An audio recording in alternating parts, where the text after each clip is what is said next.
Hi welcome to Rithik nature's care. நம்ம இப்போது சூப்பரான ஒரு பருப்பு சாப்பாடும் உளுந்து துவையலும் எப்படி செய்கிறதுன்னு பார்க்கலாம். இது வந்து கருப்பு உளுந்து துவையல். அதுக்கு முதல்ல ஒரு குக்கரை நல்லா ஹீட் பண்ணிக்கலாம். நான் அரிசியும் பருப்பும் வந்து ஈக்குவல் ரேஷியோவில் எடுத்து ஊற வச்சுருக்கேன். 1 டம்ளர் அரிசினா 1 டம்ளர் பருப்பு அந்த ரேஷியோவில் எடுத்து ஊற வச்சுருக்கேன்.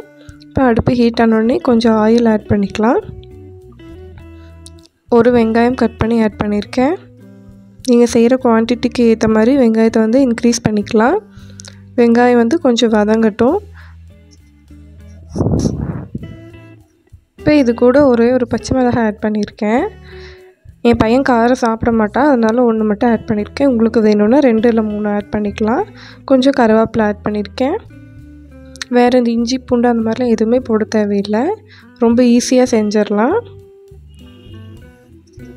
இப்போ இது கொஞ்சம் நல்லா வதங்கட்டும்.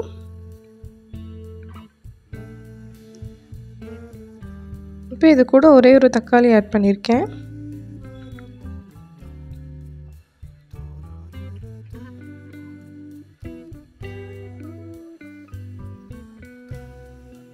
தக்காளி வந்து நல்லா வதங்கட்டும். கொஞ்சம் உப்பு போட்டுக்கலாம் தக்காளி வதங்கிறதுக்காக.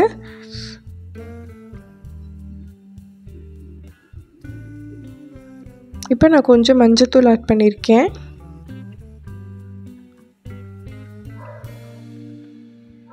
ஆட் பண்ணி நல்லா தக்காளி வெங்காயத்தோடு சேர்த்து வதக்கிக்கலாம்.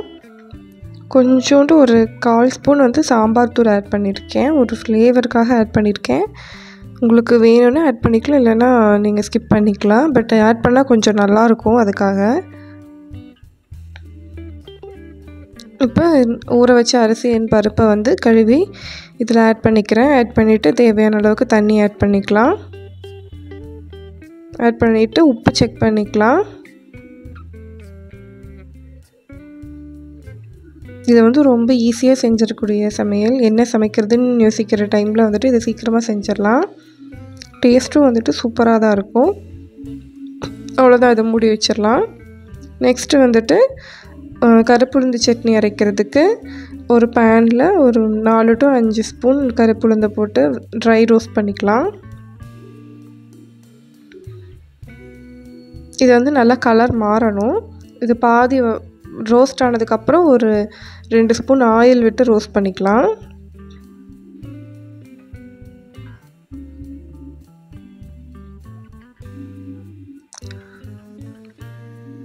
மீடியம் ஃப்ளேமில் வச்சு ரோஸ்ட் பண்ணுங்கள்.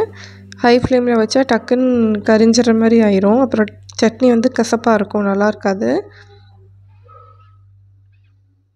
இப்போ கொஞ்சம் வதங்கிடுச்சு. நான் அதனால ஒரு 2 to 3 ஸ்பூன் ஆயில் ஆட் பண்ணிக்கிறேன்.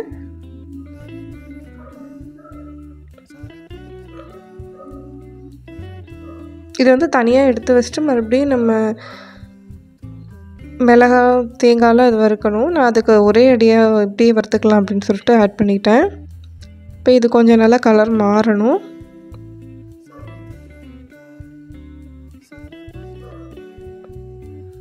இப்போ ஓரளவுக்கு நல்லா கலர் மாறிடுச்சு.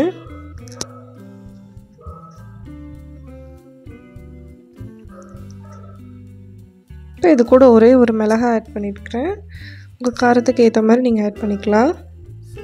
அதுவும் இந்த எண்ணெயோடு சேர்ந்து அப்படியே வதக்கிக்கலாம். மிளகாய் வந்து நல்லா வதக்க தான் வந்துட்டு காரம் வந்து ஏறும்.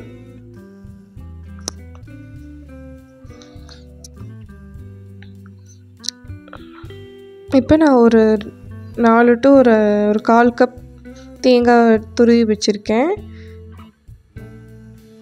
அதை ஆட் பண்ணிக்கலாம். ஆட் பண்ணிட்டு அதுவும் எல்லாத்துக்கும் கூட சேர்ந்து வதக்கிக்கலாம்.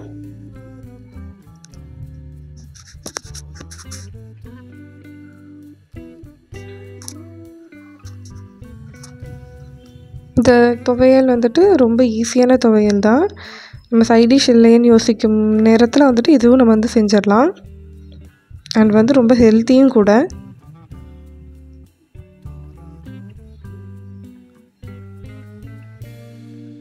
ஒரே ஒரு சின்ன பிஞ்ச் அளவுக்கு வந்து புளி ஆட் பண்ணியிருக்கேன்.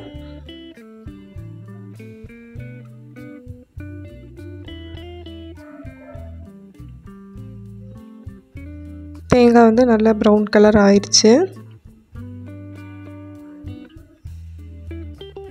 இப்போ தேவையான அளவுக்கு உப்பு ஆட் பண்ணிக்கலாம்.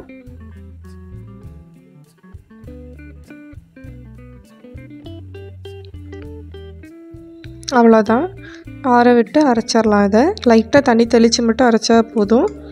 இப்போ நம்ம பருப்பு சாப்பாடு ரெடி ஆயிடுச்சு. நம்ம துவையிலும் வந்து அரைச்சிட்டு வந்துட்டோம். இப்படி தான் இருக்கும். அவ்வளோதான். இது வந்து ரொம்ப ஈஸியாக செஞ்சிடலாம் அண்ட் ரொம்ப டேஸ்டி அண்ட் ஹெல்த்தியும் கூட. மறக்காமல் எல்லோரும் ட்ரை பண்ணி பாருங்கள். தேங்க்யூ.